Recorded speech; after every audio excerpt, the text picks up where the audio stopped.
खाटू श्याम जी की कथा। महाभारत के समय की बात है। पांडवों और कौरवों के बीच युद्ध की तैयारियां हो चुकी थीं। धरती पर धर्म और अधर्म के बीच महासंग्राम होने वाला था। उसी समय एक महान योद्धा हुआ जिसका नाम था बर्बरीक।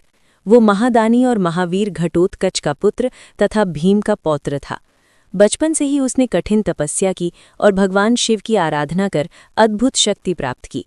शिवजी ने प्रसन्न होकर उसे 3 अमोघ बाण दिए जिनकी शक्ति असीम थी।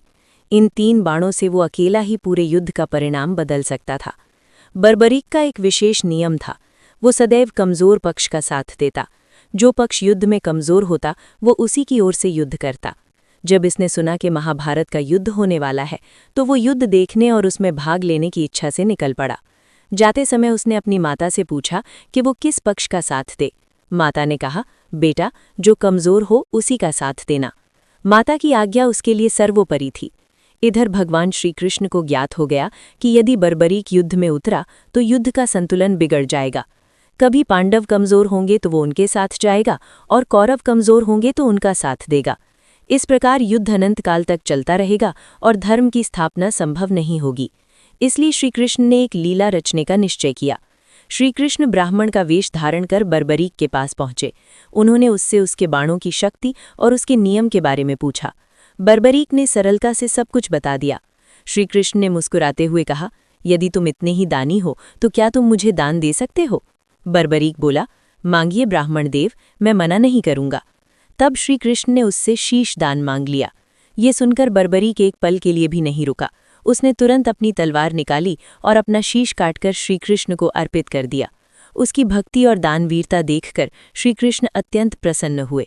उन्होंने उसे वरदान दिया कि कलयुग में तुम मेरे नाम से नहीं बल्कि श्याम के नाम से पूजे जाओगे, और जो भी सच्चे मन से तुम्हारा स्मरण करेगा उसके सभी कष्ट दूर होंगे। बर्बरीक का कटा हुआ शीश युद्ध भूमि के पास एक ऊंचे स्थान पर रखा गया ताकि वो पूरा युद्ध देख सके। उसकी आंखों ने देखा कि किस प्रकार श्रीकृष्ण की नीति, बुद्धि और धर्म की विजय हुई। युद्ध समाप्त होने पर श्रीकृष्ण ने उससे पूछा कि उसने युद्ध में सबसे महान योद्धा किसे देखा। बर्बरीक ने उत्तर दिया, आप ही सबसे महान हैं, क्योंकि आप बिना हथियार उठाए पूरे युद्ध को नियंत्रित कर रहे थे। समय बीतता गया, युग बदले, कलयुग आया। बर्बरीक का वही शीश राजस्थान की भूमि में खाटू नामक स्थान पर धरती के नीचे समा गया। वर्षों तक किसी को उसका पता नहीं चला। एक दिन एक किसान अपने खेत में हल चला रहा था। अचानक हल किसी कठोर वस्तु से टकराया। जब उसने खुदाई की तो वहां से एक तेजस्वी शीश प्रकट हुआ।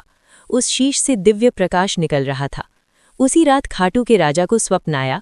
स्वप्न में भगवान श्री कृष्ण ने दर्शन देकर कहा, ये मेरा परम भक्त बर्बरीक है, इसे सम्मानपूर्वक स्थापित करो।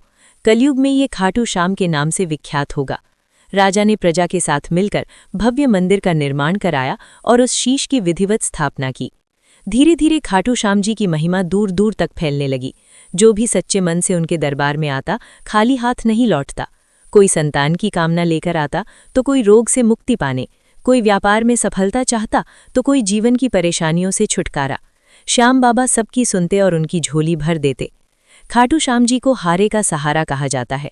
जो जीवन की लड़ाई में हार चुका होता है, जो टूट चुका होता है, जब वो श्याम बाबा का नाम लेता है तो उसे नई ऊर्जा मिलती है।